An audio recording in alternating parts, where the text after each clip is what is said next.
Okay, let us discuss problem number 2.36. So what this problem says, a piston can freely move inside a horizontal cylinder closed from both ends. So we have a horizontal cylinder here. So let me make the diagram.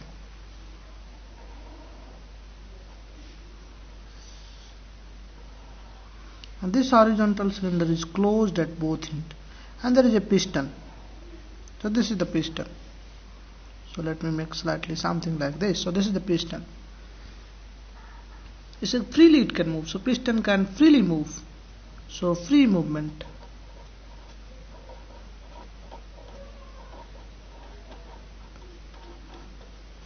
So piston can move freely. That means there is no friction force.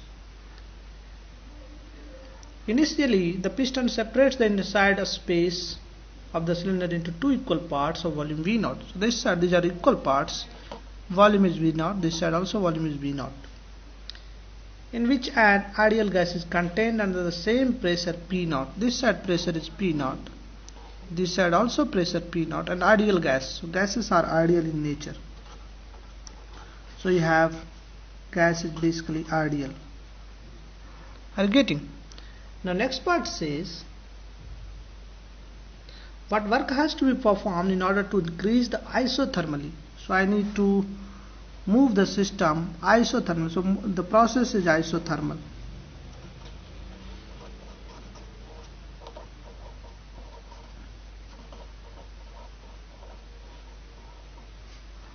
Are you getting? So question says, what work has to be performed in order to increase isothermally the volume of one part of the gas eta times compared to that of the other part,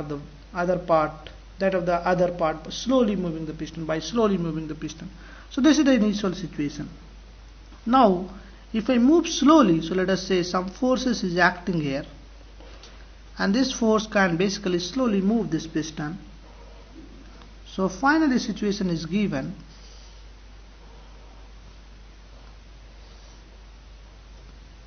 So finally system is somewhere here. And this movement is slow. So movement is slow. So slowly movement. Now there is a force F. Now you see, question says the volume of one part is eta times volume of the other part.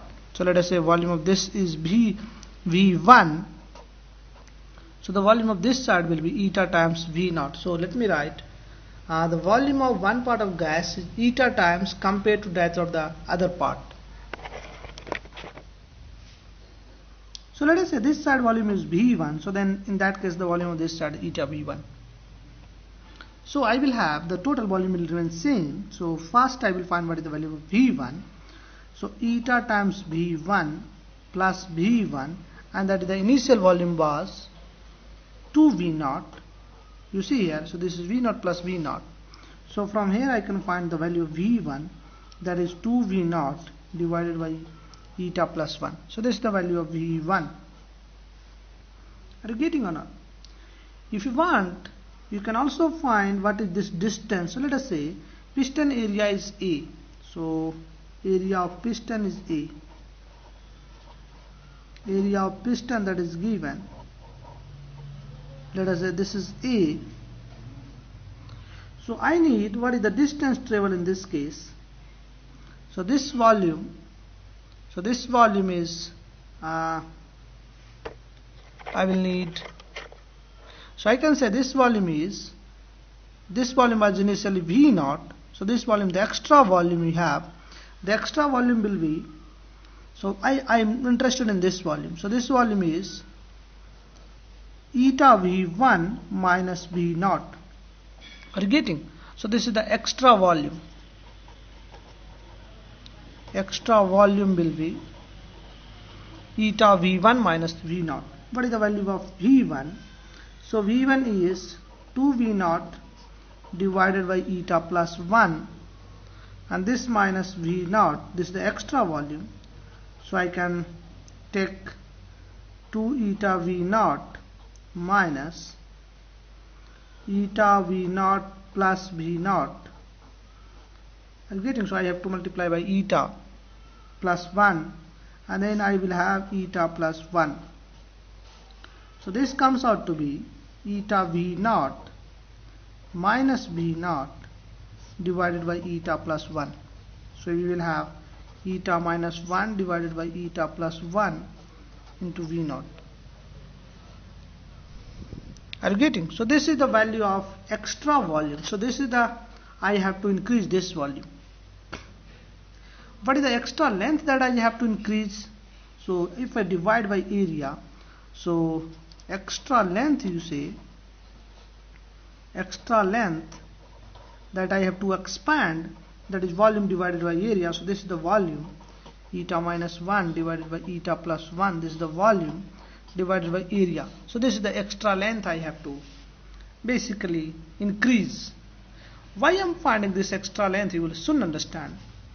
Let us say, consider the equilibrium of the piston.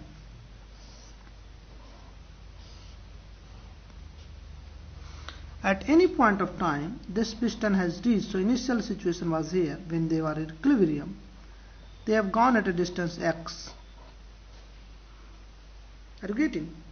So if they have gone into distance x, this side initial pressure was P1, so let us say this side pressure will reduce, now P0, now it will become P1, and this side let us say pressure is P2, and there is a force that is also acting this side, that is F.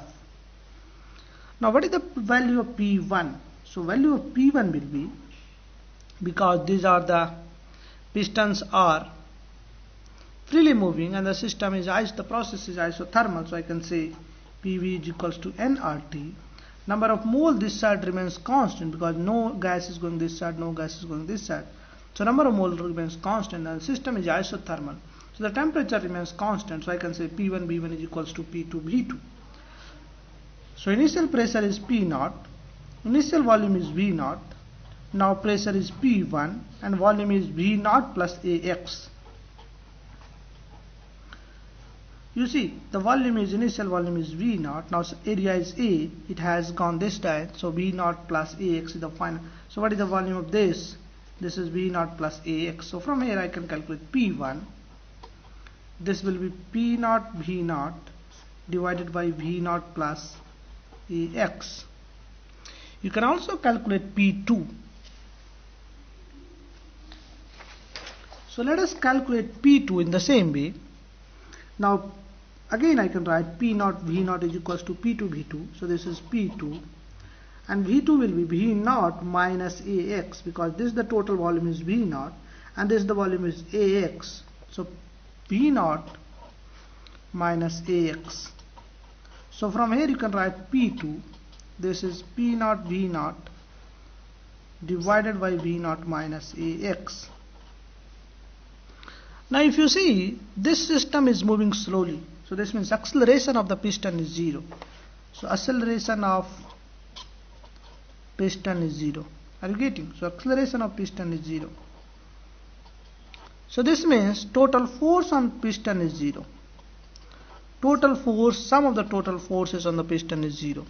So now what are the forces that is acting? I can say F plus P1 into area. So you see, from this side you have, in this direction you have F plus P1 into area minus P2 into area. Minus P2 into area. This is equals to 0. So from here I can say PF is equals to P2 minus P1 into area. Now P2 and P1, I have expression for P2 and P1. You see here. So P2 is P0 V0 by V0 minus AX. P0 V0 divided by V0 minus AX. And I have also expression for P1. This is, you see your copy. So this is P0 V0 by V0 plus AX. So P0 V0 divided by V0 plus AX. And I have to multiply by A. So this is the force.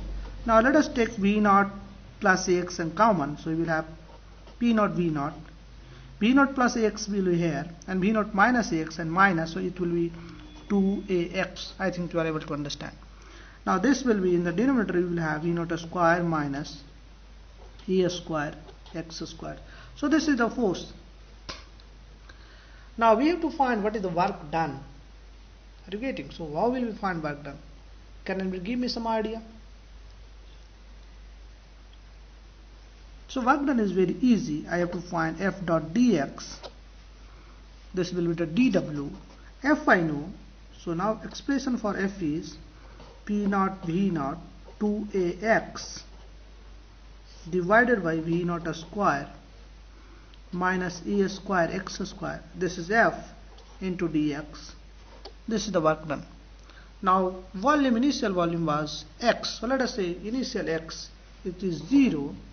And now in the equilibrium time we have already calculated this will go up to a height.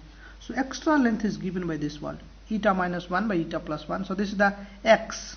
So extra length, that is the x, final x. Are you getting?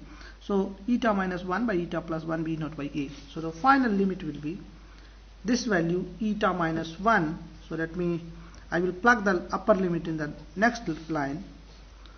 So let us keep this limit as, let us call this limit as x naught. So this limit is x naught. So let us plug here x naught. I will see in the next line. So let us do integration. So we will have p naught v naught.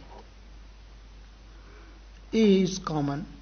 We will have 2x divided by v naught square minus a square x square dx. Now what I will do is, let us plug this as a z. First let us do integration. So v naught square minus a square x square is equals to z. So what I will have, differentiation of this is 0 minus x square is 2x, so 2a square x dx is equals to dz. So you see, you have already have 2x dx. So I can write 2x dx is equals to minus dz divided by a square. Are you getting? If I plug here, but I will have p naught v naught a now a divided by 2x. This value is v naught square minus a square is z. So this is z, and 2x dx is minus dz by a square. So this is minus dz by a square. So it will be coming out to be, I think you are able to understand.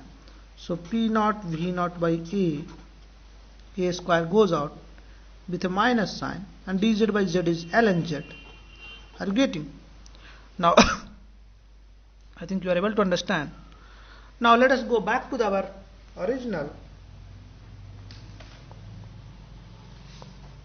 So if we go back to our original equation, so let us plug the value of z.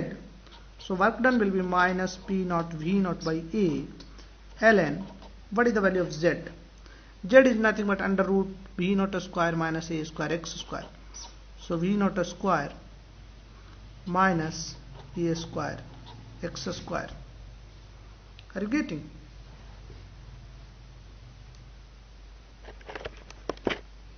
Basically there is a mistake in the a. You see here, let us go to the back. You see here you will have, there is a, you will have 2ax from here and multiplied by a, so you will have a square. Check your copy.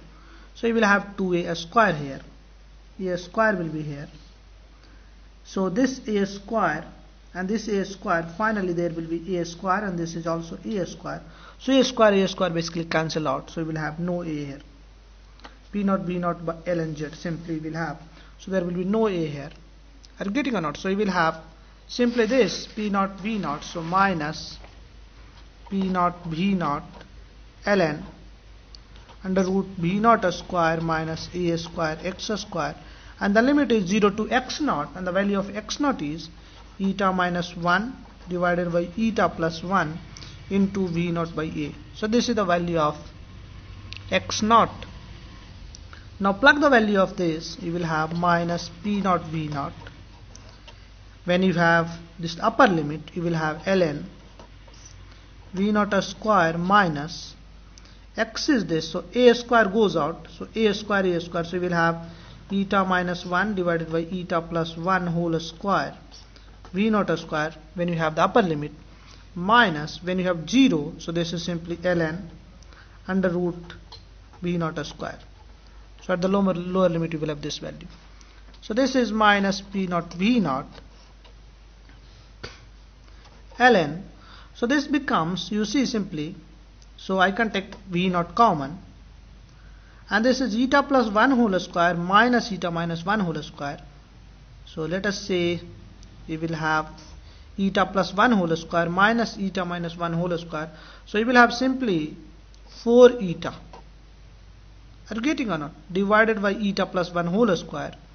So I can write this is eta plus 1 whole square minus ln V naught.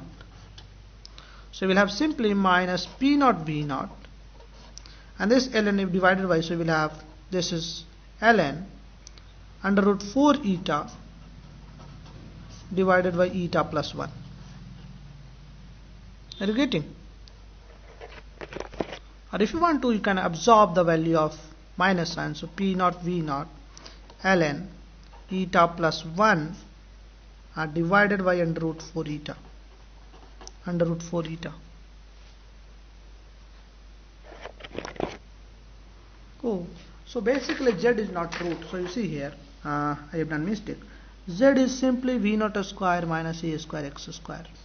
So this is the value of Z. So there is no root here. So V naught square minus A square, there is no root. So this is simply V naught square minus A square x square, no root here. So here also we will have no root. Are you getting? Here also we will have no root. And here also we will have no root. So simply V naught square.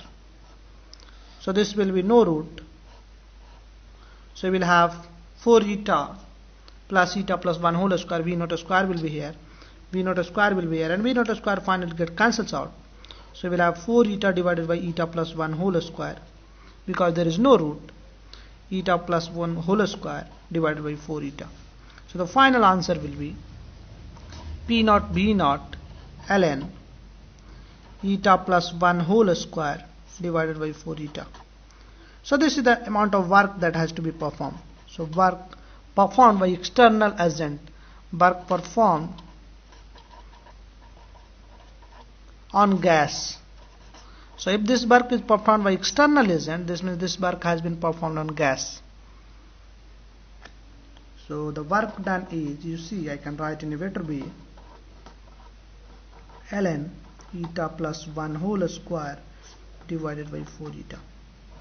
So this is a quite interesting problem. Only thing is, you have to find pressure difference P2 minus P1 as a function of x.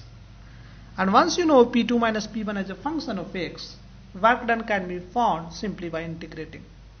Other important point we have in this problem is, this piston has been moved slowly. That is, the acceleration of system is 0. So I can assume that is the total force acting on the piston is 0. From there I can find the F, capital F, and then I can solve. Another important point we have, from initial condition, that is the volume of one part is equals to eta times volume of other part. From there I can find what is the total movement of the piston, that is x naught. What is the movement of piston? X naught. What is the movement of the total movement of piston? So I think all of you are understand. And there I have done one mistake that I have already explained. So Z is V naught square minus A square x square. There is no root. Initially I have written a root. Basically that is wrong. So simply V naught square minus A square x square. There is no root. Now here also we will have no root. I have to integrate x 0 to eta minus 1 by eta plus 1 B naught by A. If you plug this value, so A square will cancel out. So you will have eta minus 1 by eta plus 1 whole square B naught square. Now if you do this one, B naught square is common. Eta plus 1 whole square minus eta minus 1 whole square, that will come 4 eta. You can do yourself. Divided by eta plus 1 whole square. There will be no root. So here you have no root. Minus ln B naught square, no root. Now V naught square goes out because ln A minus B, ln A by B. And this is 4 eta divided by eta plus 1 whole square. So you see the total work done in this case is this. We'll discuss the next problem. Quite interesting problem this is.